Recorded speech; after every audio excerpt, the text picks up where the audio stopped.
ಪರ್ಯಂತಾಂ ಒಂದೇ ಗುರು ಪರಂಪರ. ನಾವು ಮುಂಡಕ ಉಪನಿಷತ್ತಿನ 3ನೇ ಮುಂಡಕದ 2ನೇ ಖಂಡದ 8ನೇ ಮಂತ್ರವನ್ನ 9ನೇ ಮಂತ್ರವನ್ನ ನೋಡ್ತಾ ಇದ್ವಿ ಹಿಂದಿನ ಕ್ಲಾಸ್ನಲ್ಲಿ. ಯಾವುದು ಮಂತ್ರ ಅಂದ್ರೆ ಸಯೋಹ ವೈ ತತ್ಪರಮಂ ಬ್ರಹ್ಮವೇದ ಬ್ರಹ್ಮೈವ ಭವತಿ ತರತಿ ಶೋಕಂ ತರತಿ ಪಾಪಾನಂ ಗುಹಾಗ್ರಂಥಿಭ್ಯೋ ವಿಮುಕ್ತೋ ಅಮೃತೋ ಭವತಿ ಶ್ಲೋಕವನ್ನು ನೋಡ್ತಿದ್ವಿ. ಇದರಲ್ಲಿ ಏನ್ ಹೇಳ್ತಾರು ಅಂತಂದ್ರೆ ಆ ಚೈತನ್ಯ ಭಾಗ ಚೇತನದಲ್ಲಿ ಹೆಂಗ್ ಒಂದಾಗ್ತದೆ ಅನ್ನುವಂಥದ್ದನ್ನ ಹೇಳ್ತಾ ಇದ್ದಾರೆ. ಯಾವನು ಆ ಪರಬ್ರಹ್ಮವನ್ನು ತಿಳಿದುಕೊಳ್ಳುವನೋ ಅವನು ಬ್ರಹ್ಮವೇ ಆಗುತ್ತಾನೆ. ಅವರ ಕುಲದಲ್ಲಿ ಬ್ರಹ್ಮವನ್ನು ಅರಿಯದವರು ಯಾರು ಹುಟ್ಟುವುದೇ ಇಲ್ಲ. ಇವನು ಶೋಕವನ್ನು ದಾಟುತ್ತಾನೆ, ಪಾಪವನ್ನು ದಾಟುತ್ತಾನೆ, ಹೃದಯ ಗ್ರಂಥಗಳಿಂದ ಬಿಡುಗಡೆ ಹೊಂದಿ ಆತನು ಅಮೃತನಾಗುತ್ತಾನೆ ಅಂತ ಜ್ಞಾನದ ಫಲ, ಜೀವನ ಮುಕ್ತಿ, ವಿಧೇಯ ಮುಕ್ತಿ, ಈ 3 ವಿಷಯಗಳನ್ನ ಇದು ಹೇಳ್ತಾ ಅದರ.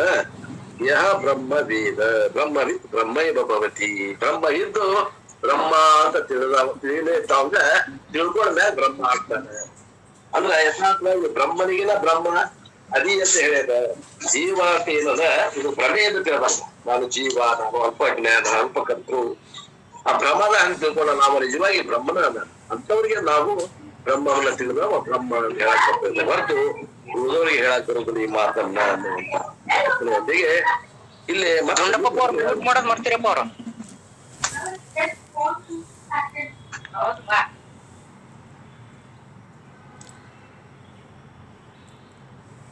ಇಲ್ಲಿ ಮುಂದೆ ಏನ್ ಹೇಳ್ತಾರು ಅಂದ್ರೆ and how does he know Brahman, ಪರಬ್ರಹ್ಮವನ್ನ ಅವ ಹೆಂಗ್ ತಿಳಿತಾನ ಅಂತಂದ್ರ the method of knowing also is important. ಅವ ಹೆಂಗ್ ತಿಳಿತಾನ ಅನ್ನುವಂತ ಪದ್ಧತಿ ಕೂಡ ಬಹಳ ಮುಖ್ಯ ಅದ. He doesn't know Brahman as there is a Brahman.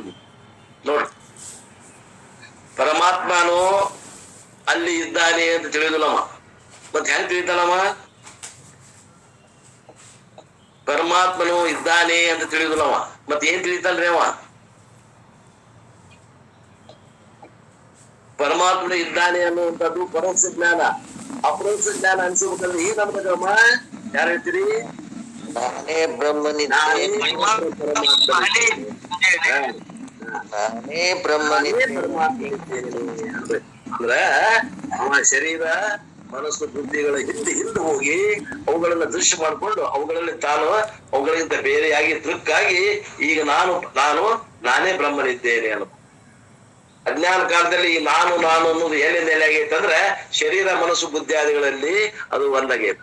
ಈಗ ಎಲ್ಲಿ ಲಯ ಆಗ್ಬೇಕದು? ಶರೀರ ಮನಸ್ಸುಗಳ ಹಿಂದೆ ಇದ್ದಂತ ಸ್ವರೂಪದಲ್ಲಿ ಒಂದಾಗಿ ಹೇಳ್ಬೇಕು, ಆ ಬ್ರಹ್ಮವು ಅಲ್ಲ, ಈ ಬ್ರಹ್ಮವು ನಾನೇ ಇದ್ದೇನೆ ಅನ್ನೋಂಗಿಲ್ಲ. ಈಗ ಈ ಬ್ರಹ್ಮವು ನಾನೇ ಇದ್ದೇನೆ. ಅಹಂ ಇತಿ ಯಹ ವೇದ ಸಹ ಬ್ರಹ್ಮ ಇವ ಭವತಿ. ನಾನು ಬ್ರಹ್ಮನೇ ಇದ್ದಾವ ಅದೇನಿ ಅನ್ನವ ಅಲ್ಲಿ ಬ್ರಹ್ಮನಾಗ್ತಾನ. Yesterday only in Taittiriya Upasangramana Bhashyam, Shankaracharya was establishing reaching Brahman is claiming I am Brahman. ಪರಮಾತ್ಮನನ್ನ ಹೋಗಿ ಸೇರುವುದಂದ್ರೆ ಏನ್ ಅರ್ಥ ಅಂದ್ರೆ ಪರಮಾತ್ಮನೇ ಆಗುವುದು. ಹೆಂಗಲ್ಲ ಆಗುವುದು ಅಂದ್ರೆ ಜ್ಞಾನದಿಂದ ಆಗುವುದು. ಹೆಂಗಂದ್ರೆ ಈ ಇಂದ್ರಿಯಗಳ ಹಿಂದ, ಮನಸ್ಸಿನ ಹಿಂದ, ದೇಹದ ಹಿಂದ ಹೋಗಿ ಆಗುವುದು. I am Brahman. Reaching Brahman is claiming I am Brahman. ಬ್ರಹ್ಮನನ್ನ ಮುಟ್ಟುವುದಂದ್ರೆ ಬ್ರಹ್ಮನೇ ಆಗುವುದು. There is no reaching other than claiming. ಮತ್ತೆ ಬೇರೆ ರೀತಿಯಿಂದ ಮುಟ್ಟುವಿಕೆ ಇಲ್ಲ, ಪರಮಾತ್ಮ ಆಗುವಿಕೆ ಹಂಗಿಲ್ಲ. ಯಹ ಪರಮಂ ಬ್ರಹ್ಮ ವೇದ ಸಹ ಬ್ರಹ್ಮ ಏವ ಭವತಿ. ಬ್ರಹ್ಮನಲ್ಲಿ ಈ ಬ್ರಹ್ಮನೇ ನಾನು ಅನ್ಬೇಕಾದ್ರೆ ನಮ್ಮ ನೆಲೆ ಎಲ್ಲಿರ್ಬೇಕು? ಬ್ರಹ್ಮನಲ್ಲಿ ನೆಲೆಯಾಗಿ ನಿಂತಿರ್ಬೇಕು. ಈ ಶರೀರದಲ್ಲಿ ಮನಸ್ಸಲ್ಲಿ ನೆಲೆಯಾಗಿರಬಾರದು. ನಾವು ಈ ಶರೀರದಲ್ಲಿ ಮನಸ್ಸಿನಲ್ಲಿ ನೆಲೆಯಾಗಿರಬಾರ್ದು. ಅಜ್ಞಾನ ಕಾಲದಲ್ಲಿ ಅದು ಸ್ಥಾನ ಆಗಿತ್ತು ನಮ್ಗೆ. ಈಗ ನಮ್ಮ ಸ್ಥಾನ ಎಲ್ಲೇ? ಆ ಪರಬ್ರಹ್ಮ ಸ್ವರೂಪದಲ್ಲಿ. ವಿಚಾರ ಮಾಡ್ರಿ. ಸ್ವಲ್ಪ ಕಷ್ಟ ಆದ್ರೂ ಕೂಡ ಅಡ್ಡಿ ಇಲ್ಲ, ಒಂದ್ ಸ್ವಲ್ಪ ದಿವಸ ಪ್ರಯತ್ನ ಮಾಡಿ ಆ ನೆಲೆಯನ್ನ ಅಲ್ಲೇ ಇರ್ಲಿಕ್ಕೆ ನಿಧಿಧ್ಯಾಸನವನ್ನ ಮಾಡ್ರಿ. ಪ್ರಯತ್ನದಿಂದ ಸಾಧ್ಯದ. ಕಡೆಗೆ ಧ್ಯಾನ ಕುತ್ಕೊಂಡಾರ ನಾವ್ ಅಲ್ಲಿ ಹೋಗಿ ನೆಲೆ ಆಗಿರೋದನ್ನ ಕಲ್ಕೊಡ್ರಿ. ಹೊತ್ನಾಗ ಆಗುದಿಲ್ಲ ಅಂದ್ರೆ ಬಿಡ್ರಿ. ಸ್ವಲ್ಪ ಧ್ಯಾನಕ್ಕೆಲ್ಲ ಕುತ್ಕೊಡ್ರಿ, ಈ ಧ್ಯಾನವನ್ನ ಮಾಡ್ರಿ. ಆ ನಂತರ ಅದು ರೂಢ ಆಗ್ಬೇಕು. ರೂಢ ಅಂತಂದ್ರೆ ಯಾವಾಗ್ಲೂ ಅದು ಏನದ ಆ ಧ್ಯಾನದಾಗ ಅದ ದಾರಿ ಹೋಗುದು ಬರುದು ರೂಢ ಅಂತಂದ್ರೆ ಗಪ್ಪನ ಅದ ನೆಲೆಯಾಗಿ ನಿಲ್ಲಿಕ್ಕೆ ಬರ್ತದ. ಒಂದ್ ದಿವಸ ಬರ್ತದ. ಇದನ್ನ ನಿಧಿಧ್ಯಾಸನ ಮಾಡ್ಬೇಕಾಗಿದೆ ಆತ್ಮೀಯರಿ. ನಾವೆಲ್ಲ ನಿಧಿಧ್ಯಾಸನ ಕೊರತೆ ಅದ. ಬರೀ ಶ್ರವಣ ಶ್ರವಣ ಶ್ರವಣ ಅಲ್ಲ. ಶ್ರವಣ ಉಪ್ಪಿನಕಾಯಿ ಎಷ್ಟಿರ್ಬೇಕು. ನಾವು ಊಟದಷ್ಟು ತಿನ್ನಗತ್ತೀವಿ ಶ್ರವಣವನ್ನ.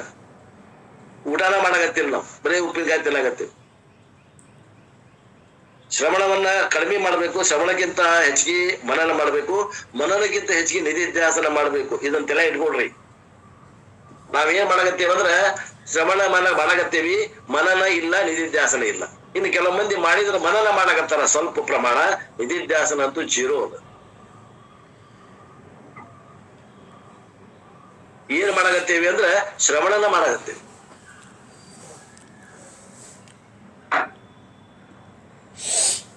ಆಯ್ತು, ಶ್ರವಣ ಮಾಡಕತ್ತೀವಿ ಅಂದ್ರು ಕೂಡ ನಾನು ಮಾಡ್ರಿ ಮಾತನ್ನ, ಪರಂಪರೆ ಇದ್ದದ್ದನ್ನ ಶ್ರವಣ ಮಾಡ್ರಿ. ಎಲ್ಲ ಕಲಬೆರಕೆ ಮಿಶ್ರಣ ಮಾಡಿದ್ರಿ ಯಾವ್ದಂತ ನೀವು ತಿಳ್ಕೊತೀರಿ. ಪ್ರಮಾಣದಿಂದ ಬಂದಿದ್ದನ್ನು ಸ್ವೀಕಾರ ಮಾಡ್ರಿ, ಅಪ್ರಮಾಣದಿಂದ ಬಂದದ್ದನ್ನು ಕೂಡ ಶ್ರವಣ ಮಾಡಿದ್ರೆ ಏನ್ ಲಾಭದ? ಪ್ರಮಾಣ, ವೇದ ಪ್ರಮಾಣಕ್ಕೆ ಅಷ್ಟು ಮಹತ್ವದ. ಆ ವೇದ ಪ್ರಮಾಣವನ್ನ ಇದ್ದದ್ದನ್ನ ಸ್ವೀಕಾರ ಮಾಡ್ಬೇಕು, ಶ್ರವಣ ಮಾಡ್ಬೇಕು. ನಾ ಲೌಕಿಕ ಹಾಡುಗಳನ್ನ, ಜಾನಪದ ಗೀತೆಗಳನ್ನ ಶ್ರವಣ ಮಾಡ್ತೀನಿ ಅಂದ್ರೆ ಆಕತಿ ಜ್ಞಾನ. ಸಿನಿಮಾ ಹಾಡಿಕೆಯರ ಜ್ಞಾನ ಆಕತಿ. ಪ್ರಮಾಣ ಬಿಟ್ಟು ಹೋದ್ರ ಜ್ಞಾನ ಆಗ್ತೈತೇನ್ರಿ? ನೇತ್ರ ಬಿಟ್ಟು, ನೇತ್ರ ಪ್ರಮಾಣ ಅದ. ಯಾವ್ದೋ ಒಂದು ವಸ್ತುವಿನ ರೂಪ, ಒಂದು ವಸ್ತುವಿನ ಬಣ್ಣ ನೋಡಕ ನೇತ್ರ ಪ್ರಮಾಣ. ನಾನು ಕಣ್ಣ ಉಪಯೋಗ ಮಾಡಂಗಿಲ್ಲಪ್ಪ. ನಾನು ವಸ್ತುವಿನ ಬಣ್ಣ ಹೇಳ್ತೀನಿ, ನಾನು ವಸ್ತುವಿನ ರೂಪ ಹೇಳ್ತೀನಿ ಅಂದ್ರೆ ಆಕತಿ.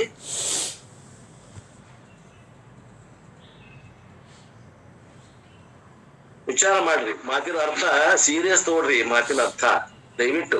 ಅಂದ್ರ ನಾವು ಎಲ್ಲಿ ತಪ್ಪೇವಿ ಅಲ್ಲಿ ಸುಧಾರಣೆ ಮಾಡ್ಕೊಳಕ್ ಬರ್ತದ ಈ ಮಾತಿನಿಂದ. ಶ್ರವಣ ಮಾಡೋದು ತಪ್ಪಲ್ಲ. ಶ್ರವಣನ ಯಾವ ಶ್ರವಣ ಮಾಡ್ಬೇಕು ಅನ್ನೋದು ಬೇಕಲ್ಲ, ಆಯ್ಕೆ ಬೇಕಲ್ಲ. ಉಪನಿಷತ್ಗಳ ಶ್ರವಣ ಮಾಡ್ರಿ, ಭಗವದ್ಗೀತಾ ಶ್ರವಣ ಮಾಡ್ರಿ, ಬ್ರಹ್ಮಸೂತ್ರ ಶ್ರವಣ ಮಾಡ್ರಿ, ನಿಜಗುಣ ಶಾಸ್ತ್ರ ಶ್ರವಣ ಮಾಡ್ರಿ. ಇದನ್ ಬಿಟ್ಟು ಉಳಿದ ಯಾವ ವಿಷಯಗಳದಾವ ಅವೆಲ್ಲ ಶ್ರವಣಕ್ಕೆ ಯೋಗ್ಯವಾದಂತವಲ್ಲ. ಇಷ್ಟೊಂದು ಪೀಠಿಗೆ ಇಟ್ಟು ನಾ ಮುಂದೆ ಹೋಗ್ತೀನಿ. ದ ವರ್ಡ್ ಏವ only we have connected to 3 words. ಯಹ ವೇದ ಸಹ ವೇದ ಬ್ರಹ್ಮೈವ ಭವತಿ. The knower alone becomes Brahman, not by any other sadhana. Knowledge is emphasized. Yah Veda Saha Brahma Veda Bhavati. The one who knows, he becomes Brahman only, nothing else. The position Eva has to be changed. Ever knowing only Brahman, knower Brahman only, nothing else. ಬ್ರಹ್ಮವನ್ನ ತಿಳಿದವ ಮಾತ್ರ ಬ್ರಹ್ಮ ಆಗ್ತಾನೆ. ಉಳಿದವ ತಿಳಿದವ, ಉಳಿದದ್ದನ್ನ ಏನಾರ ತಿಳಿದವ ಬ್ರಹ್ಮ ಆಗ್ತಾನೇನು ಅಂತಾರ. ಯಾ ಬ್ರಹ್ಮ ವೇದ ಸಹ ಬ್ರಹ್ಮ ಭವತಿ. ಬ್ರಹ್ಮನನ್ನ ತಿಳಿದವ ಬ್ರಹ್ಮ ಆಗ್ತಾನೆ. Add the verb in the end, he will become Brahman. Certainly after knowledge there is no obstacle in moksha at all. Therefore saha brahma bhavati. Not only that, he becomes a so powerful ಜ್ಞಾನಿ that whoever is around him, he will convert them into Brahman. ಈ ರೀತಿ ಬ್ರಹ್ಮ ಜ್ಞಾನವನ್ನ ತಿಳ್ಕೊಂಡಾವ, ಅವನ ಜ್ಞಾನ ಇಷ್ಟು ಪ್ರಬಲ ಆಗ್ತದಂತ. ಅವನ ಸುತ್ತಮುತ್ತಲ ಯಾರ ಅಜ್ಞಾನಿಗಳಿದ್ರು ಕೂಡ ಅವರನ್ನು ಜ್ಞಾನಿಯಾಗಿ ಪರಿವರ್ತನೆ ಮಾಡುವಂತ ಸಾಮರ್ಥ್ಯ ಅವನಿಗೈತಂತ. Big conversion program. Because his very presence changes others. ಅವ ಏನ್ ಹೇಳೋದು ಬೇಡ ಅಂತ, ಅವನ ಇರುವಿಕೆನ ಅವರಲ್ಲಿ ಬದಲಾವಣೆ ತರ್ತದಂತ. The Upanishad wants to talk about his glory. ಈಗ ಅವನ ಮಹಿಮೆಯನ್ನೇ ಹೇಳಾಗತ್ತದ. ಅದಕ್ಕ ಅವನು ಅತಿಶಯ ವರ್ಣನೆ ಮಾಡಾಕತ್ತದ. ಅಸ್ಯ ಕುಲೇ ಅಬ್ರಹ್ಮವಿದ್ ನ ಭವತಿ. ಅವನ ಕುಲದಲ್ಲಿ ಆ ಬ್ರಹ್ಮವನ್ನ ಬಲ್ಲವರ ಹುಡ್ತಾರಂತ. ಯಾರು ಜ್ಞಾನಿಗಳು ಹುಡ್ತಾರ ಹೊರತು ಅಜ್ಞಾನಿಗಳು ಹುಟ್ಟುದಿಲ್ಲ ಅಂತ. ಇದು in his family or in his gurukulam, family can be taken as gurukulam also. ಈಗ ಅವನ ಕುಲ ಅಂತ ಯಾರಿಗೆ? ಅವರು ಕುಲ ಅಂದ್ರ ಜ್ಞಾನಿಗೆ ಕುಲಾನೇ ಇರುದಿಲ್ಲ. ಯಾಕವ ಸಂಸಾರ ಇರುದಿಲ್ಲ. ಅವ್ನ ಕುಲ ಅಂದ್ರೆ ಯಾರು? ಅವ್ನ ಶಿಷ್ಯರ. ಅವ್ನ ಗುರುಕುಲನ ಅವನ ಕುಲ ಅಲ್ಲ. ಆದ್ರಿಂದ ಅವನ ಗುರುಕುಲದಲ್ಲಿ ಯಾರು ಅಜ್ಞಾನಿಗಳು ಇರುವುದಿಲ್ಲ. All his disciples will be certainly become Brahman. ಅವನ ಶಿಷ್ಯರು ಎಲ್ಲರೂ ಬ್ರಹ್ಮನೇ ಆಗ್ತಾರೆ. ಇದರಿಂದ ಅವನ ಏನು ಒಂದು ಕಲೆ ಐತಿ, ಅವನಲ್ಲಿ ಕಲಿಸುವಂತ ಕಲೆ ಏನೈತಿ, ಬ್ರಹ್ಮ ವಿದ್ಯೆಯನ್ನ ಕಲಿಸುವಂತ ಕಲೆ, ಆ ಕಲೆಯಿಂದ ಅವರೆಲ್ಲರೂ ಬ್ರಹ್ಮನೇ ಆಗ್ತಾರೆ. ಅಸ್ಯ ಕುಲೆ ಅಸ್ಯ ಗುರುಕುಲೆ ಅನ್ಬೇಕು. ಅಸ್ಯ ಕುಲೆ ಅಂದ್ರ ಅಸ್ಯ ಗುರುಕುಲೆ ಸರ್ವೇ ಶಿಷ್ಯ ಅಪಿ ಬ್ರಹ್ಮ ಭವತಿ ಏವ. And if he is a grahastha, to his children also he will impart that knowledge. ಒಂದ್ ವೇಳೆ ಗೃಹಸ್ಥ ಜ್ಞಾನಿ ಇತ್ತಂದ್ರ ಅವ ತನ್ನ ಮಕ್ಕಳಿಗೆ ಈ ವಿದ್ಯೆಯನ್ನ ಕೊಡ್ತಾನೆ. His influence is so powerful that this is the glorification. ಎಲ್ಲರೂ ಗೊತ್ತಿಲ್ಲದನ ಅವನ ಇದಕ್ಕ ಒಂದು ವ್ಯಕ್ತಿತ್ವಕ್ಕ ಮರಳಾಗಿ ಅವನ ಗುಣಗಳನ್ನ ಕಲೀಲಿಕ್ಕೆ ಪ್ರಯತ್ನ ಮಾಡ್ತಾರೆ. ಇಷ್ಟೆಲ್ಲ ಕಷ್ಟ ಅದಾವ, ಆದ್ರೂ ಆನಂದ ಇರೋದಲ್ಲ, ಏನ್ ನಿಮ್ದು ರಹಸ್ಯ ಅಂತ ವಿಚಾರ ಮಾಡ್ತಾರಂತವ್. ಎಲ್ಲ ನಮ್ಗೆ ಹೆಂಗ ಅದಾವ ತ್ರಾಸ, ಅವು ಹಂಗ ತ್ರಾಸ ಅದಾವ. ವಾರಕ್ಕೊಮ್ಮೆ ನಳ ಬರ್ತಾವ, ನಮಗ್ ಬೇಕಾದಾಗ ಲೈಟ್ ಹೋಗ್ತಾವ, ಕರೆಂಟ್ ಹೋಗ್ತೈತಿ, ಮನ್ಯಾಗ ದೀಪಾವಳಿ ಹಬ್ಬ ಬರ್ತೈತಿ, ಕರೆಂಟ್ ಹೋಗ್ತಾರ. ಇದ ಲೋಕದಾಗ ಅದಾನ, ಅವ ಆನಂದದಿಂದ ಇರ್ತಾನ, ನಾವರ ಇಷ್ಟ ಸಂಗದಾಗ ಒಡ್ಡಾಡಾಕತ್ತೀವಿ. ಏನೈತಿ ಒಂದು ಬ್ರಹ್ಮಜ್ಞಾನಿ ಗೊತ್ತು? ಹಿಂಗ್ ವಿಚಾರ ಮಾಡಿ ಅವ್ನ ಬೆನ್ನ ಹಚ್ಚಾರ ಬಾಳ ಮಂದಿ. ಅವ ತಂದೆ ಇರ್ಬೋದು, ಅವ ಗುರು ಇರ್ಬೋದು, ಅವ ಯಾರ ಇರ್ಬೋದು. Okay, so what? Okay, I know ಅಹಂ ಬ್ರಹ್ಮಾಸ್ಮಿ, ಸೋ ವಾಟ್? ಆತ್ರಿ ಈಗ ಗುರುಗಳ ನನಗ ಜ್ಞಾನ ಆಯ್ತು, ನಾನು ತಿಳ್ಕೊಂಡೆ, ನಾನು ಬ್ರಹ್ಮನೇ ಇದ್ದೇನೆ, ಈ ಮುಂದೇನು? We all want practical benefits. ನಮಗೇನಾದ್ರೂ ಲಾಭ ಐತೇನು? ಬ್ರಹ್ಮನ್ ತಿಳ್ಕೊಂಡಾಗ ಏನ್ ಲಾಭ ಐತೇನು? ಐತಿ. ಏನದು? ದ ಬೆನಿಫಿಟ್ ಹಿ ಸೆಡ್ ಈ ಜೀವನ್ ಮುಕ್ತಿ. ಜೀವನ್ ಮುಕ್ತಿ ಅನ್ನುವಂತ ವಿಶೇಷ ವಿಲಕ್ಷಣ ಆನಂದ ಐತಲ್ಲ, ಅದ ಲಾಭ ನೋಡು. ಮತ್ ಅದಾಗಿಂದ ಮತ್ತೇನೈತೇನ್ರಿ? ಐತಿ. ಏನು? ವಿದೇಹ ಮುಕ್ತಿ. ವಿದೇಹ ಮುಕ್ತಿ ಐತು. ಪ್ರಾರಬ್ಧ ಮುಗಿಬಿಟ್ಟ ಜೀವನ್ ಮುಕ್ತಿ, ಪ್ರಾರಬ್ಧ ಮುಗಿದ ಮೇಲೆ ವಿದೇಹ ಮುಕ್ತಿ. ಮತ್ತೆ ಏನಾದ್ರು ವ್ಯವಹಾರಿಕವಾಗಿ ಲಾಭ ಐತೇನು? ಐತಿ. ತರತಿ ಶೋಕಂ ಆತ್ಮವಿತ್. ಅವ ಶೋಕವನ್ನು ದಾಟ್ತಾನೆ. ಶೋಕ ಇರುವುದಿಲ್ಲ ಅವಾಗ. ಶೋಕಗಳ ಮಧ್ಯದಲ್ಲಿ ಅವ ಶೋಕರಹಿತನಾಗಿರ್ತಾನ. ಈ ಕಲೆಯನ್ನ ಕಲ್ತಾನವ. ಶೋಕ ಇರುವುದಿಲ್ಲ ಅಂತಲ್ಲ, ಶೋಕಗಳ ಮಧ್ಯದಲ್ಲಿ ಅವುಗಳು ಅಂಟುಕೊಳ್ಳದಂಗ ಅವ ಆರಾಮ್ ಇರ್ತಾನ. ಈ ಕಲೆಯನ್ನ ಕಲಿಸಿಕೊಡ್ತದ ಈ ಜೀವನ್ ಮುಕ್ತಿ, ವಿಲಕ್ಷಣ ಆನಂದ, ಈ ಜ್ಞಾನ. A ಜ್ಞಾನಿ crosses over sorrow, regret, mental pain, mental distress, all he crosses over. One of the definition of Jeevan ಮುಕ್ತ is ಸಾರೋ ನಿವೃತ್ತಿ. ಜೀವನ್ ಮುಕ್ತಿ ವಿಲಕ್ಷಣ ಆನಂದ ಅಂದ್ರೆ ಏನು ಅಂದ್ರೆ, ಆ ಪ್ರಾರಬ್ಧ ಅನುಸಾರವಾಗಿ ದುಃಖಗಳು ಇದ್ರೂ ಕೂಡ ಆ ದುಃಖವನ್ನ ಅವ ಅದನ್ನ ಏನ್ ಮಾಡ್ಬಿಡ್ತಾನ, ಅದು ಡೌನ್ ಮಾಡ್ಬಿಡ್ತಾವ. ತನ್ನ ಆನಂದದಾಗ ಅದು ಡೌನ್ ಆಗಿ ಹೋಗ್ಬಿಡ್ತ. ಇರುದಿಲ್ಲ ಅಂತಲ್ಲ, ಆತ್ಮೀಯರು ಇರ್ತದ, ಆದ್ರೆ ಅವ ಅಷ್ಟು ಅದನ್ನ ಹಚ್ಕೊಳ್ಳೋದಿಲ್ಲ, ಮನಸ್ಸಿಗೆ ಹಚ್ಕೊಳ್ಳೋದಿಲ್ಲ. He crosses over all evil. One of the definition of Jivan Mukti, sorrow nivrutti. And what do you mean by freedom from sorrow? I would like to briefly remind you that what I have discussed in Guru Purnima day, because freedom from sorrow has two meanings. ದುಃಖದಿಂದ ಬಿಡುಗಡೆ ಆಗುವುದು ಅಂದ್ರೆ ಎರಡು ಅರ್ಥದವು. ಏನದು ಅರ್ಥ? Both we have understood, and also the method must be clear. ಒಂದೇದ್ ಹೆಂಗ ಅಂದ್ರ, ಶಾಸ್ತ್ರ ದೃಷ್ಟ್ಯ ಫ್ರೀಡಮ್ ಫ್ರಮ್ ಸಾರೋ.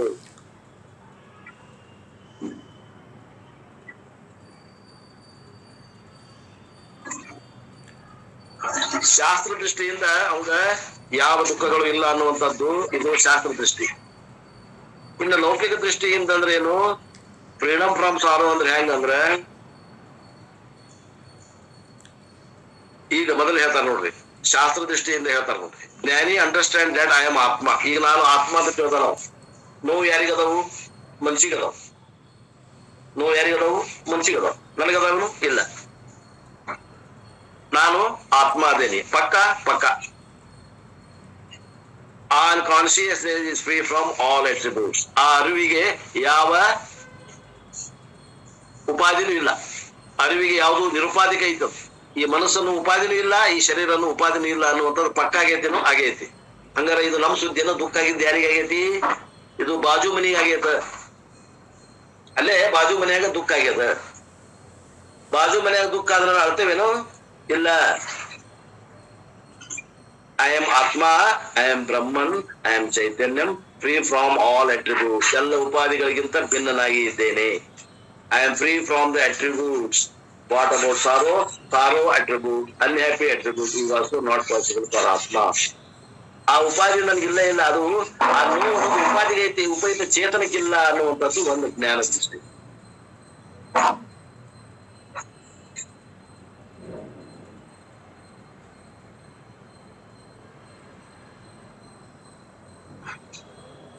ಜ್ಞಾನ ಫಲ. Then what about the mind? ಮನಸ್ಸು ಏನ್ ಹೇಳ್ತದ? He sees jnani mind also free from sorrow, but the mental freedom from sorrow is not a result of jnanam, but it is result of sadhana chatushtaya ಸಂಪತ್ತಿ. ಒಂದ minute. ಈಗ ಅವ ಆತ್ಮನ ದೃಷ್ಟಿಯಿಂದ ಅವ ಯಾವ್ದು ದುಃಖವನ್ನು ಅನುಭವಿಸುವುದಿಲ್ಲ. ಆದ್ರ ಈಗ ಮನಸ್ಸು ಐತಿಲ್ಲ ನಮ್ಗೆ, ಆತ್ಮನಿಗೆ ಇವಾಗ ಜ್ಞಾನಿಗೆ ಮನಸ್ಸು ಅದಲ್ಲ ಇದೆ. ಆ ಮನಸ್ಸು ಇದ್ರೆ ಆ ಮನಸ್ಸಿನಲ್ಲಿ ದುಃಖ ಆಗ್ತಾವಿಲ್ಲ? ಆಗ್ತಾವ. ಆ ಮನಸ್ಸಿನಲ್ಲಿ ದುಃಖ ಆಗ್ತಾವು ಅಂದ್ರೆ ಈಗ ಮನಸ್ಸನ್ನ ಅವ ಏನ್ ಮಾಡ್ಯಾನ? ಸಾಧನ ಚತುಷ್ಟಯ ಸಂಪೂರ್ಣನಾಗ್ಯಾನಲ್ಲ, ಆ ಸಾಧನ ಚತುಷ್ಟಯ ಏನ್ ಮಾಡ್ತಾವ? ಅವನ್ನ ಕಾಯ್ತಾವ, ಜ್ಞಾನಿನ ಕಾಯ್ತಾವು ಅಂತಾರ. ಏನಂತ ಹೇಳ್ತಾರ ಅವರು? ಅವ್ರು ಹೇಳುದನ್ನ ಕೇಳಿ ಹೇಳ್ತಾರ, ಸಾಧನ ಚತುಷ್ಟ ಸಂಪತ್ತಿ ವಿಚ್ ಎವರ್ ಜ್ಞಾನಿ is supposed to have, without that he cannot set the ಜ್ಞಾನಿ. ಅವನ್ ಏನ್ ಮಾಡ್ತಾನ್ರಿ? ಅವನು ಸಹಿಸ್ಕೋತಾನ. ಅವು ಆಗಮಾಪಾಯಿನೋ ಅರ್ಜುನ ತಾನ್ ತಿತಿಕ್ಷಸ್ವ ಭಾರತ ಅಂತ ಭಗವಂತ ಹೇಳಿದ್ ನೆನ್ಪಿಡ್ಕೊಳ್ಳೋಣ ನಾವು ಬೆರಕಿ ಜ್ಞಾನಿ. ಅವು ಬರ್ತಾವ ಹೋಗ್ತಾವ ಸುಖ ದುಃಖಗಳು ಮನಸ್ಸಿಗೆ. ಅವು ಬಂದಿದ್ವಿ ಯಾವಾಗ್ಲೂ ಖಾಯ ಮುಳಿಯೋದಿಲ್ಲ.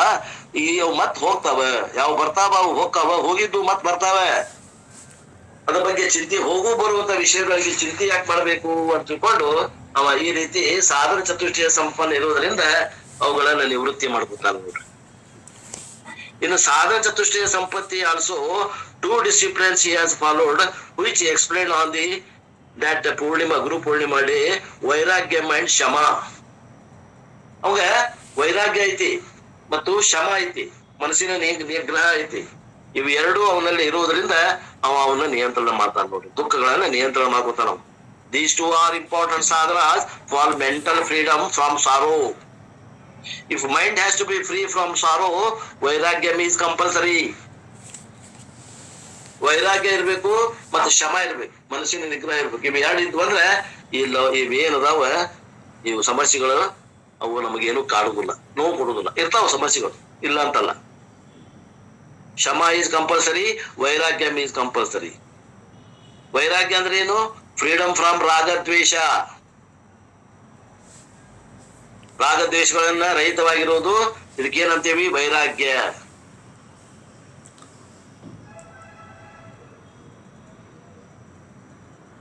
ಅಂದ್ರೆ ರಾಗದ ಮ್ಯಾಗ ದ್ವೇಷದ ಮ್ಯಾಗ ನಾವು ಬದುಕುವಂಗಿಲ್ಲ.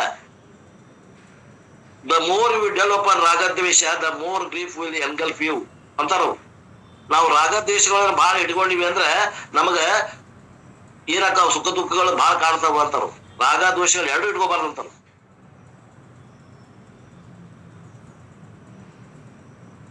The more grief will engulf you. ರಾಗದ್ವೇಷ are generated by ಅಹಂಕಾರ and ಮಮಕಾರ. ಅಹಂಕಾರ ಮಮಕಾರ ಇದ್ವು ರಾಗದ್ವೇಷ ಇರ್ತಾವ. ಅಹಂಕಾರ ಮಮಕಾರನ ಇಟ್ಕೋಬೇಡ್ರಿ ಅಂತ. Ahankara is the body mind, mamakara is family.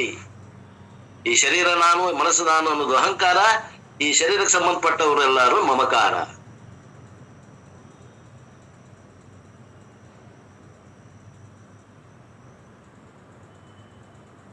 ಈ ಅಹಂಕಾರ ಈ ಮಮಕಾರ ಇಲ್ದಂಗ್ ಮಾಡ್ಕೊಳ್ಳೋದು ಅನ್ನಕ್ಕ ಒಂದು ಉದಾಹರಣೆ ಹೇಳಿದ್ರು ನಮ್ಮಪ್ಪ. ಸಂಕ್ಷಿಪ್ತವಾಗಿ ಉದಾಹರಣೆ ಹೇಳ್ಬಿಡ್ತೀನಿ. ಟೈಮ್ ಅಂತೂ ಇನ್ನ ಐತಿ ಟೈಮ್ ಐತಿ, ಹೇಳ್ತೇನೆ ಕೇಳ್ರಿ. ಒಂದು ಆಶ್ರಮ ಇತ್ತು, ಒಂದು 10 ಗುಂಟೆದ ಒಂದು ಆಶ್ರಮ ಇತ್ತು. ಆ ಆಶ್ರಮದಾಗ ಸ್ವಾಮಿಗಳು ಇದ್ರು. ಆ ಸ್ವಾಮಿಗಳಿಗೆ ಅವ್ರು ಏನ್ ಮಾಡಿದ್ರು ಅಂದ್ರೆ, ಸುತ್ತಲ ಕಂಪೌಂಡ್ ಒಂದು 5 ಗುಂಟೆ ಪ್ಲಾಟ್ ಏನಿತ್ತು, ಆ 5 ಗುಂಟೆ ಪ್ಲಾಟ್ ಸುತ್ತಲ ಆ ಇದ್ರದಿಂದ ಬಿದಿರಿಂದ ಕಾಂಪೌಂಡ್ ಕಟ್ಟಿದ್ರು. ಆ ನಂತರ ಆ ಕಾಂಪೌಂಡ್ ಸುತ್ತಲ ಒಳಗೆ ಒಂದು 5 ಫೂಟಿಗೆ ಗ್ಯಾಪ್ ಬಿಟ್ಟು ತೆಂಗಿನ ಗಿಡ ಬೆಳೆಸಿದ್ರು. ಬ್ಯಾಸಿಗೆ ಒಳಗ ಆ ತೆಂಗಿನ ಗಿಡ ಕಾಂಪೌಂಡ್ ಒಳಗೆ ಹುಲ್ಲು ಬೆಳೆದಿತ್ತು, ಅದು ಒಣಗಿತ್ತು. ಆ ಸ್ವಾಮಿಗಳಿಗೆ ಆಗದೇ ಇದ್ದವರು ಒಬ್ರು ಯಾರೋ ಏನ್ ಮಾಡಿದ್ರು ಅಂದ್ರ, ಆ ಕಾಂಪೌಂಡ್ಗೆ ಬೆಂಕಿ ಹಚ್ಚಿದ್ರು. ಕಾಂಪೌಂಡ್ ಸುಟ್ಟು. ಕಾಂಪೌಂಡ್ ಇದ್ದಂತ ಸಮೀಪ ಇದ್ದಂತ ಹುಲ್ಲು ಒಣಗಿತ್ತಲ್ಲ, ಅದು ಸುಡ್ತು. ಆ ಸುಡ್ಕೋತ ಬಂದ ಒಳಗಿನ ತೆಂಗಿನ ಗಿಡಕ್ಕೂ ಸುಟ್ಟು ಬಿಟ್ಟು. ಅವಾಗ ಏನ್ ಸೇವಾ ಮಾಡ್ತಿದ್ದ ಅವ ಬಸಪ್ಪ ತೋಟಿಗ, ಅವ್ನ ಕರೆದು ಕೇಳಿದ್ರು ಸ್ವಾಮಿಗಳು, ಯಾಕೋ ಇದು ಹಿಂಗಾತು ಬಸಪ್ಪ? ಇಲ್ಲ, ಎಲ್ಲರಿಗೂ ಆಗದವ್ರು ಅದಾರ ಬಿಡು, ಇಲ್ಲಂತಲ್ಲ, ಯಾಕಾಗೋದ್ಲಕ್ಕ. ಆದ್ರೆ ಕಂಪೌಂಡ್ ಸುಟ್ರೆ ಏನಾಗ್ತಿದ್ದಿಲ್ಲ, ಈ ನಮ್ಗ್ ಗಿಡ ಸುಟ್ಟವಲ್ಲ ಸ್ವಲ್ಪ ನನಗೆ ನೋವಾಗೈತಿ ಅಂದ್ರು. ಅದಕ್ಕ ಮಾಂದಂತ ಬಸಪ್ಪ, ಇಲ್ರಿ ಅಪ್ಪ ನಮ್ದ ತಪ್ಪ್ರಿ ಅದು. ಕಂಪೌಂಡು ಕಟ್ಟಿದ್ವಿ, ನಡಕ 5 ಫೂಟ್ ಗ್ಯಾಪ್ ಬಿಟ್ಟಿದ್ವಿ. ಆ ನಡಕ ಹುಲ್ಲು ಏನಿತ್ತಲ್ಲ ಅದನ್ನ ಹುಲ್ಲು ಬ್ಯಾಸಿಗೆ ಬರುತ್ತೆ ನಾಮ ಸುಟ್ಕೊಂಡ್ ಬಿಟ್ಟಿದ್ವಿ ಅಂದ್ರ ಅವ್ರು ಕಂಪೌಂಡಿಗೆ ಬೆಂಕಿ ಹಚ್ಚಿದ್ರು ಕೂಡ ನಮ್ಮ ತೆಂಗಿನ ಗಿಡ ಉಳಿತಿದ್ವು ಒಂದು ಬಸಪ್ಪ. ಹಂಗ ನಾವು ಅಹಂಕಾರವನ್ನು ಇಟ್ಕೊಂಡು ನಾವು ಏನೋ ಸಾಧನೆ ಮಾಡಿದ್ವಿ ಅಂದ್ರ ಅದು ನಾವು ಸುಟ್ಕೊಳ್ಳೋದು ಗ್ಯಾರಂಟಿನೇ. ಅದಕ್ಕೆ ಮೊದಲ ಅಹಂಕಾರ ಮಮಕಾರ ಸುಡ್ಕೋಬೇಕು ನಾವು. ಸುಡ್ಕೊಂಡ್ರೆ ನಮ್ಮ ಅಂತಃಕರಣ ಶಾಂತಿ ಇರ್ತದೆ. ಬೇಕಾದಂತ ಸನ್ನಿವೇಶ ಬೆಂಕಿ ಬರ್ಲದು, ಬೇಕಾದಂತ ಬೆಂಕಿ ರೂಪದ ಸನ್ನಿವೇಶ ಬರ್ಲಿ ಜೀವನದಾಗ. ಅಹಂಕಾರ ಮಮಕಾರಗಳು ಇಲ್ಲ ಅಂದ್ರ ಅವನು ನಾವ ಸುಡ್ಕೊಂಡ್ಬಿಡ್ಬೇಕು. ಅಂದ್ರೆ ಆ ಬೆಂಕಿ ನಮಗ ಆ ತೆಂಗಿನ ಗಿಡಕ್ಕೆ ತಟ್ಟೋದಿಲ್ಲ. ಈ ತೆಂಗಿನ ಗಿಡ ಅಂತಂದ್ರ ಅಂತಃಕರಣ ಇದ್ದಂಗ, ಮನಸ್ಸಿದ್ದಂಗ.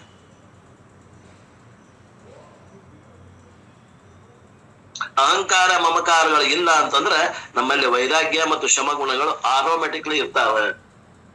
ಹಿಂಗಾಗಿ ಈ ಸಾಧನ ಚತುಷ್ಟಯ ಸಂಪತ್ತಿ ಇರುವುದರಿಂದ ಅವ್ರಿಗೆ ಏನದ, ಜ್ಞಾನದಿಂದ ಒಂದ್ ಫಲ ಅದ, ಮತ್ತೆ ಈ ಸಾಧನ ಚತುಷ್ಟಯಿಂದ ಒಂದ್ ಫಲ ಅದಾವ. 2 ರೀತಿಯಿಂದ ನಮಗ ಪರಿಹಾರ ಸಿಗ್ತದ. ಇದು ದುಃಖದಿಂದ ಪರಿಹಾರ ಆಗ್ಬೇಕಂದ್ರೆ ಇವು 2 ದಾರಿ ಅದಾವ. ಇವು 2 ದಾರಿಯಿಂದ ನಾವು ಅನ್ವಯಿಸ್ಬಿಟ್ರೆ ನಮ್ಗೆ ದುಃಖನ ಆಗುದಿಲ್ಲ ಅನ್ನುವಂತ ಮಾತನ್ನು ಇಲ್ಲಿ ಹೇಳ್ತಾ ಇದ್ದಾರಪ್ಪ. There are 3 places where we have strong ಮಮಕಾರ. ಮಮಕಾರ ನಮಗೆ ಇರ್ಲಾಕ ದೊಡ್ಡ ಬಿರಿ ಗಟ್ಟಿಯಾಗಿ ಮಮಕಾರ ಕುಂತೇది ಎಲ್ಲಿ ಅನ್ನುವಂತಾವು 3 ಸ್ಥಳ ನೋಡಿ ಎಚ್ಚರಿಕೆ ಕೊಡ್ತಾರ. 2 places where we have ಅಹಂಕಾರ, in the body and the mind ಅಹಂಕಾರ, in a family, property, possessions ಮಮಕಾರ ಹೇಳ್ತಾರ. ನಮ್ಗ ಮಮಕಾರ ಎಲ್ಲೈತಿ ಹೇಳ್ತಾರ ನೋಡ್ರಿ. ವೇರ್ ವಿ ಹ್ಯಾವ್ ಅಹಂಕಾರ. ಅಹಂಕಾರ ಎಲ್ಲೈತಿ? ಈ ಶರೀರ ಮನಸ್ಸಿನಾಗೈತಿ. ಮಮಕಾರ ಎಲ್ಲೈತಿ? ನನ್ನ ಕುಟುಂಬದ ಸದಸ್ಯರು, ನನ್ನ ಆಸ್ತಿ, ನನ್ನ ಗಳಿಕೆ, ನನ್ನ ಬ್ಯಾಂಕ್ ಬ್ಯಾಲೆನ್ಸ್ ನಾಗೈತಿ. ಮಮಕಾರ ಅಲ್ಲೈತಿ, ನನ್ನ ಅಹಂಕಾರ ಇಲ್ಲೈತಿ. ಈ aham mamam has to be diluted. ಇವನ್ನ ಇನ್ನಂಗ್ ಮಾಡ್ಕೋಬೇಕು. ಹೌ ಹೆಂಗ? By not dwelling upon too much. ಅವುಗಳ ಮ್ಯಾಗ ಅವಲಂಬಿತಲಾಗದೇ ಇರಬೇಕು. when you remove ಅಹಂಕಾರ ಮಮಕಾರ ರಾಗ ದ್ವೇಷ, ಡೈಲ್ಯೂಟ್ ಅಹಂ ಮಮಕಾರ ಅಹಂ ಮಮ ರಾಗ ದ್ವೇಷ by surrendering everything to ವಿಶ್ವರೂಪ ಈಶ್ವರ. ಅಹಂಕಾರ ಮಮಕಾರವನ್ನ ಭಗವಂತಗೆ ಅರ್ಪಿಸ್ಬಿಡ್ಬೇಕು. ನಾವು ಅಹಂಕಾರ ನಿರಂಕಾರ ಆಗ್ಬೇಕು. ನಿರಂಕಾರ ಮತ್ತು ಮಮಕಾರನು ಇಲ್ದಂಗ ಆಗ್ಬೇಕು. ಅವು 2 ಭಗವಂತಗೆ ಅರ್ಪಿಸ್ಬಿಡ್ಬೇಕು.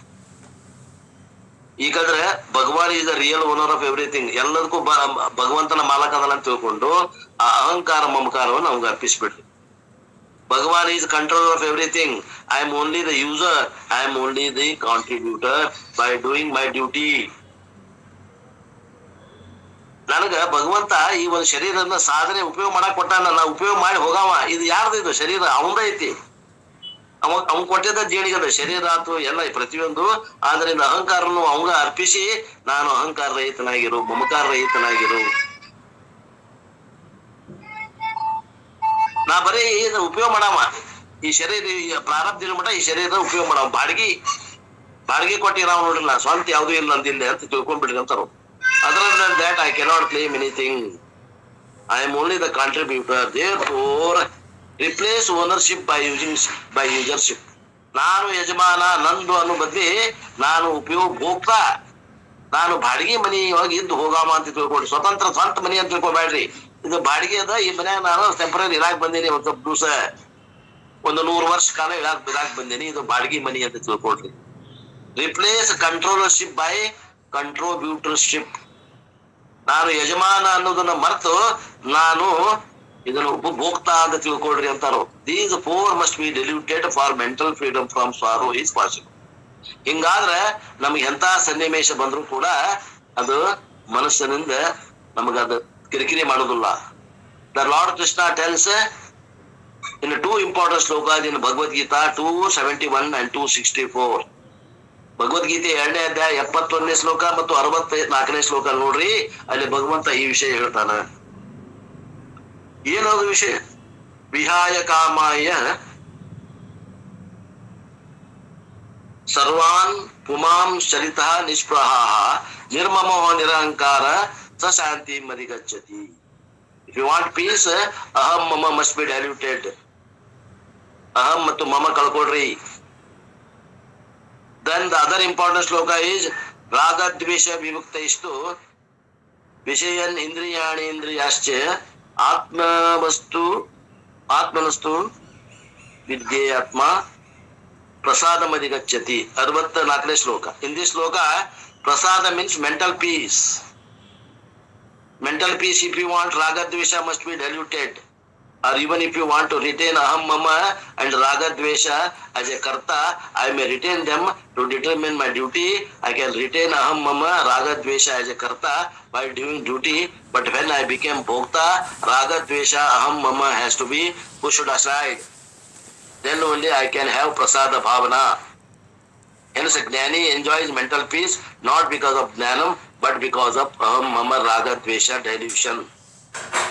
aham mama ಏನ್ರಿ ರಾಗದ್ವೇಷಗಳನ್ನ ಕಡಿಮೆ ಮಾಡ್ಕೊಳ್ಳೋದ್ರಿಂದ ನಾನು ಪ್ರಸಾದ ಬುದ್ಧಿ ಆಗ್ತದ. ಇಲ್ಲಿ ಪ್ರಸಾದ ಬುದ್ಧಿ ಅಂದ್ರೇನು? ಶಾಂತ ಸ್ವಭಾವ ಆಗುವಂತದ್ದು ಏನದ. ಜ್ಞಾನಿ ಎಂಜಾಯ್ ದ ಮೆಂಟಲ್ ಪೀಸ್, ಶಾಂತವಾದಂತ ಮನಸ್ಸನ್ನು ಅವ ಆನಂದ ಮಾಡ್ತಾನೆ. ಅದಕ್ಕಂದ್ರೆ ನಾಟ್ ಬಿಕಾಸ್ ಆಫ್ ಜ್ಞಾನದಿಂದ ಅಲ್ಲ, ಯಾಕಂದ್ರೆ ಅಹಂಕಾರ ಮಮಕಾರ ರಾಗದ್ವೇಷಗಳನ್ನು ಕಡಿಮೆ ಮಾಡ್ಕೊಂಡಿದ್ರು. ಜ್ಞಾನಿ enjoy the spiritual peace. Spiritual peace means what? That realization that I am Atma, ever free from sorrow. ನಾನು ಆತ್ಮ ಅದೇನಿ, ಆತ್ಮನಲ್ಲಿ ಯಾವ ದುಃಖಗಳು ಇಲ್ಲ ಅಂತ ತಿಳಿಯೋದ್ರಿಂದ ಆಗುವಂತ ಆನಂದ ಇದು ಜ್ಞಾನದಿಂದ ಬಂದದ. ರಾಗದ್ವೇಷಗಳನ್ನ ಕಡಿಮೆ ಮಾಡಿಕೊಂಡು ನಾನು ಆನಂದದಲ್ಲಿ ಇರುವಂತದ್ದು ಅಜ್ಞಾನ ಕಾಲದಲ್ಲಿ. ಜ್ಞಾನ ಕಾಲದಲ್ಲಿ ಜ್ಞಾನದಿಂದ ಆರಾಮಿರ್ಬೇಕು. ಜ್ಞಾನ ಪೂರ್ವದಲ್ಲಿ ರಾಗದ್ವೇಷಗಳನ್ನ ಕಡಿಮೆ ಮಾಡ್ಕೊಂಡು ಆನಂದದಿಂದ ಇರ್ಬೇಕು. ಅಂದ್ರೆ ಸಾಧನ ಚತುಷ್ಟಯ ಸಂಪನ್ನನಾಗಿರ್ಬೇಕು. ಇವು ಎರಡು ಇದ್ವು ಅಂದ್ರೆ ನಾವು ಎಂತ ಕಷ್ಟ ಪರಿಸ್ಥಿತಿಗಳಿದ್ರು ಕೂಡ ಅವುಗಳಿಂದ ನಾವು ಅಂಟಿಕೊಳ್ಳೋದನ್ನ ನಾವು ಶಾಂತರಾಗಿರ್ಲಿಕ್ಕೆ ಬರ್ತದ. ಒಂದ್ ವೇಳೆ ಜ್ಞಾನಿ ಆದ್ರೆ ಜ್ಞಾನ ಸ್ವರೂಪವನ್ನು ನಿಲ್ಸಿಕೋ.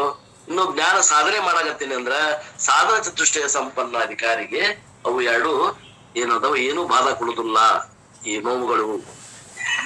The sadhana chatush sampatti is required for mental peace, and to claim I am the Atma ever free from sorrow, I require ಜ್ಞಾನಂ.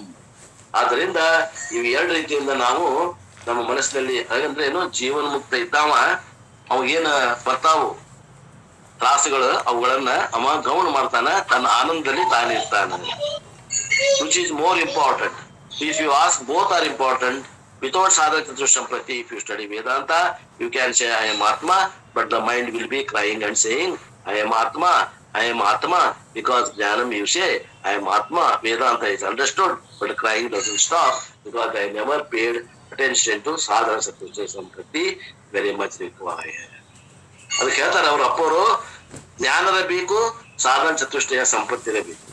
ಎರಡರಾಗ ಒಂದಿಲ್ಲ ಅಂದ್ರೆ ಕೂಡ ನಿಮಗೇನಾದ ಮುಕ್ತಿ ದೂರ ಉಳಿತು, ಮನಸ್ಸಿಗೆ ಶಾಂತಿ ಅನ್ನೋದು ದೂರ ಉಳಿತು. ಆದ್ದರಿಂದ ಮೊದಲ ಸಾಧನ ಚತುಷ್ಟಯ ಸಂಪತ್ತಿ ಗಳಿಸ್ರಿ. ವಿವೇಕ, ವೈರಾಗ್ಯ, ಶಮ, ದಮ, ಉಪರತಿ, ಶ್ರದ್ಧಾ, ತಿತಿಕ್ಷಾ, ಶ್ರದ್ಧಾ, ಸಮಾಧಾನ, ಇವು 6 ಗುಣಗಳು ಮತ್ತು ಮುಮುಕ್ಷತ್ವ, ಇವು 4 ಏನದಾವ ಇವಕ್ಕಂತಾರ ಸಾಧನ ಚತುಷ್ಟಯ ಸಂಪತ್ತಿ. ಆ ನಂತರ ಜ್ಞಾನ, ಶ್ರವಣ, ಮನನ, ನಿಧ್ಯಾಸ, ಇವೆಲ್ಲ ಜ್ಞಾನ. ಸ್ವರೂಪವನ್ನು ತಿಳ್ಕೊಳ್ಳೋದು, ವೇದಾಂತ ಶ್ರವಣ ಮಾಡುವುದು, ಸ್ವರೂಪವನ್ನು ತಿಳ್ಕೊಂಡಲ್ಲಿ ಉಳ್ಕೊಳ್ಳೋದು. One more point is highlighted was Vairagyam is free from aham mama. ವೈರಾಗ್ಯ ಇತ್ತಂದ್ರೆ ಅಲ್ಲಿ ಅಹಂಕಾರನೂ ಇಲ್ಲ, ಮಮಕಾರನೂ ಇಲ್ಲ, ರಾಗನೂ ಇಲ್ಲ, ದ್ವೇಷನೂ ಇಲ್ಲ. ಆದ್ದರಿಂದ vairagya will help in avoidance of ಸ್ವಾಹು. ನಮಗೆ ವೈರಾಗ್ಯ ಇತ್ತಂದ್ರೆ ದುಃಖ ಆಟೋಮೆಟಿಕಲಿ ಕಮ್ಮಿ ಆಗ್ತದ. ವೈರಾಗ್ಯಮ್ ಈಸ್ ಮೆಂಟ್ ಫಾರ್, ವೈರಾಗ್ಯ ಎದಕ್ಕೆ ಹೇಳ್ಯಾರ ಅಂತಂದ್ರೆ ಅದನ್ನ ದುಃಖವನ್ನ ಕಳ್ಕೊಳ್ಳಿಕ್ಕೆ ಹೇಳ್ಯಾರ. ಇದು ಇನ್ನೂ ಅದ. ಈ ವಿಷಯವನ್ನ ಮತ್ತೆ ಮುಂದಿನ ಕ್ಲಾಸ್ನಲ್ಲಿ ನೋಡೋಣ ಅನ್ನುವಲ್ಲಿಗೆ ಇವತ್ತಿನ ಈ ವಾಕ್ರೂಪ ಸೇವೆಯನ್ನ ಗುರುಪಾದಕ್ಕೆ ಸಲ್ಲಿಸಿ ನನ್ನ ಮಾಳಿಗೆ ವಿರಾಮ್.